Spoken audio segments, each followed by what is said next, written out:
Assalamualaikum warahmatullahi wabarakatuh.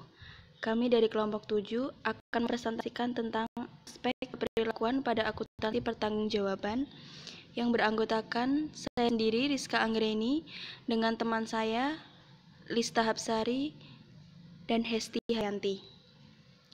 Di sini kami akan menjelaskan tentang latar belakang akuntansi pertanggungjawaban atau responsibility accounting, yaitu istilah yang digunakan dalam menjelaskan akuntansi perencanaan serta pengukuran dan evaluasi kinerja organisasi sepanjang garis pertanggungjawaban. Garis pertanggungjawaban ini meliputi pendapatan serta biaya-biaya yang diakumulasikan dan dilaporkan oleh pusat pertanggungjawaban. Pusat pertanggungjawaban merupakan bagian dalam organisasi yang diakumulasikan secara menyeluruh untuk kepentingan pencatatan. Dapat diasumsikan bahwa seorang pada pusat pertanggungjawaban mempunyai pengendalian terhadap seluruh catatan-catatan tersebut. Masing-masing pusat pertanggungjawaban dalam organisasi hanya bertanggung jawab atas pengendalian terhadap pendapatan dan biayanya sendiri secara keseluruhan.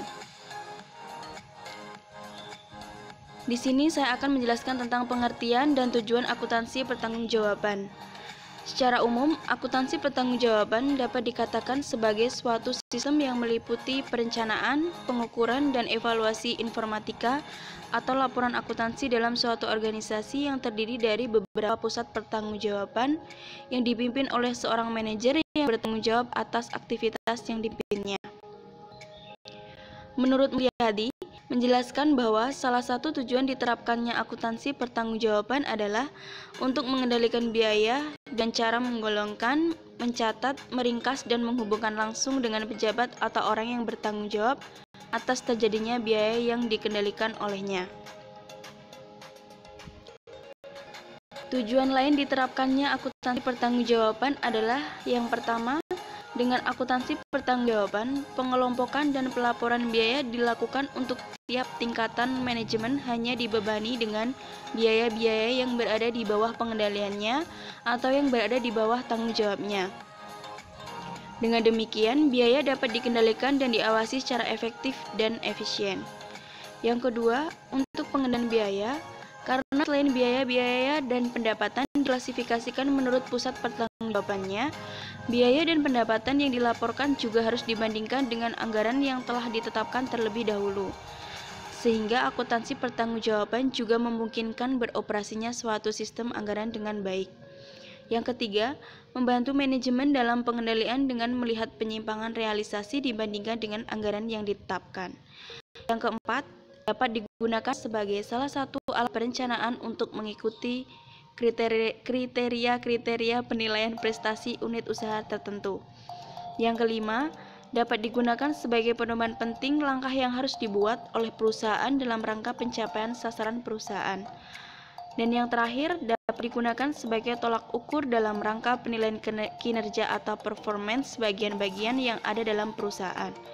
Karena secara berkala top manajemen menerima laporan pertanggungjawaban dari setiap tingkatan manajemen dan top manager dapat menilai performance dari setiap bagian dilihat dari ditetapkan untuk setiap bagian yang menjadi tanggung jawabannya. Kegunaan akuntansi pertanggungjawaban bagi manajemen ada 3. Yang pertama, informasi akuntansi pertanggungjawaban sebagai dasar penyusunan anggaran. Yang kedua, informasi akuntansi pertanggungjawaban sebagai penilai kinerja manajemen pertanggungjawaban. Yang terakhir, informasi akuntansi pertanggungjawaban memungkinkan pengelolaan aktivitas. Di sini saya akan menjelaskan tentang akuntansi pertanggungjawaban versus akuntansi konvensional. Akuntansi pertanggungjawaban berbeda dengan akuntansi konvensional dalam hal cara operasi direncanakan dan cara data akuntansi diklarifikasikan serta diakumulasikan.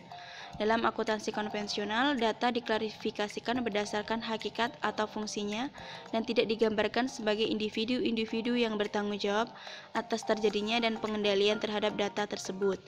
Akuntansi pertanggungjawaban meningkatkan relevansi dari informasi akuntansi dengan cara menetapkan suatu kerangka kerja untuk perencanaan, akumulasi data, dan pelaporan yang sesuai dengan struktur organisasional dan hierarki pertanggungjawaban dari suatu perusahaan.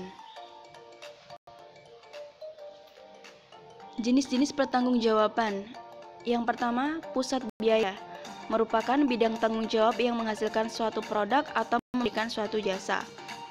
Yang kedua, pusat pendapatan. Manajer di pusat pendapatan tidak mempunyai diskresi maupun pengendalian terhadap investasi.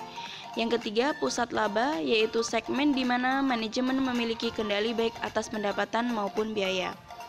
Yang keempat, pusat investasi. Manajer pusat investasi bertanggung jawab terhadap dalam aktiva serta pengendalian atas pendapatan dan biaya.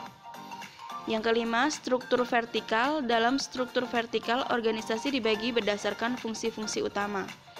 Yang terakhir, struktur horizontal, yaitu struktur horizontal dapat dibagi berdasarkan produk atau area geografis. Perencanaan akumulasi data dan pelaporan berdasarkan pusat pertanggungjawaban dibagi menjadi 3. Yang pertama, anggaran pertanggungjawaban atau responsibility budget. Secara kronologis, kita akan membandingkan antara anggaran yang telah ditetapkan dengan pendapatan dalam segmen network. Hal ini akan menjadi dasar untuk mengevaluasi kinerja karyawan dengan unit organisasi. Karakteristik dari anggaran pertanggungjawaban adalah tujuan kinerja pusat pertanggungjawaban hanya untuk mengontrol cost and revenue yang dikontrolnya, setelah mempertimbangkan biaya controllable yang spesifik dalam pusat pertanggungjawaban. Controllable cost tidak sama dengan direct cost. Banyak yang termasuk direct cost seperti misalnya depresiasi peralatan, di mana tidak controllable dalam level pusat biaya dan seharusnya tidak bertanggung jawab atas depresiasi atau biaya lainnya yang formulanya tidak berdampak pada tindakan supervisor. Hanya controllable yang ditetapkan oleh kepada pusat biaya. Sehingga manajemen memiliki dasar untuk membandingkan antara aktual dengan kinerja yang diharapkan untuk menjudgment efektivitas supervisor pusat biaya dengan semua level serta untuk mengidentifikasikan sebab-sebab tidak efisiensi. Yang kedua, akumulasi data atau data accumulation. Akumulasi data merupakan fasilitas perbandingan secara periodik dari berbagai macam rencana anggaran.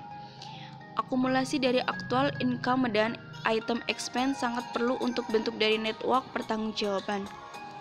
Ada 3 dimensi dari pengklasifikasikan antara biaya dan pendapatan selama proses akumulasi data. Yang pertama, cost diklasifikasikan oleh pusat pertanggungjawaban. Yang kedua, pusat yang lainnya yang terdiri dari controllable dan non-controllable. Yang ketiga, tipe cost atau line item seperti gaji, perlengkapan, bahan baku, dan sewa. Di sini, tipe akumulasi data yang disediakan manajemen yang sebagian berdimensi operasi. Dahulu 3 dimensi akumulasi data tersebut tidak dapat digunakan karena secara teknik tidak praktis sebab hanya manual dan semi-manual untuk akumulasi data. Yang ketiga, pelaporan pertanggungjawaban atau responsibility reporting. Hasil akhir dari suatu akuntansi pertanggungjawaban adalah pelaporan pertanggungjawaban secara periodik atau laporan kinerja. Laporan merupakan media untuk melaporkan biaya yang dikontrol, pengukuran efisiensi, manajemen, serta pencapaian tujuan. Untuk efisiensi laporan hendaknya berbentuk piramid, artinya manajer pertanggungjawaban menerima hanya satu laporan.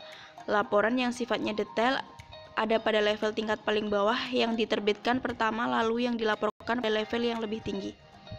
Hasil yang dilaporkan pada level yang lebih tinggi isinya semakin ringkas.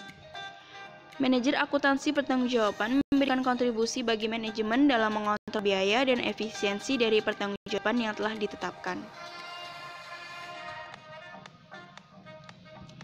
Asumsi keperilakuan dari akuntansi pertanggungjawaban.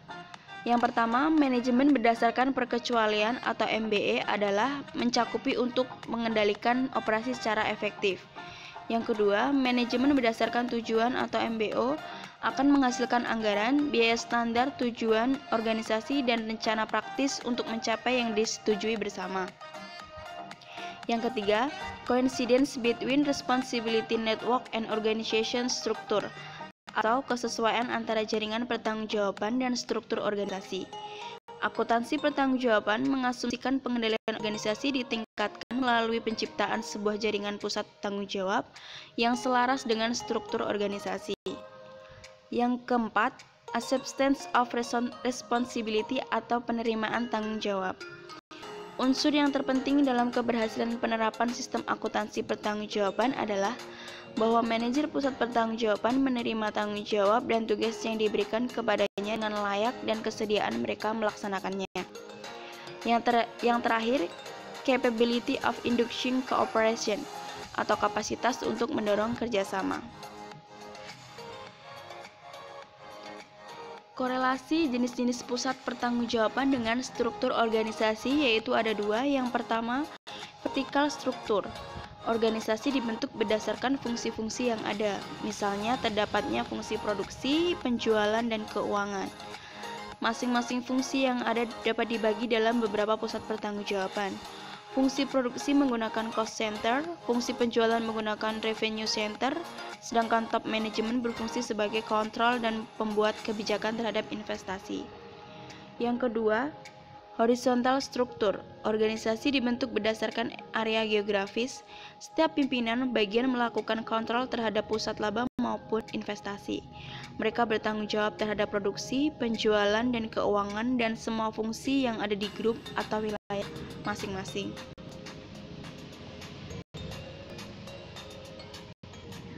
Demikian presentasi dari kelompok kami.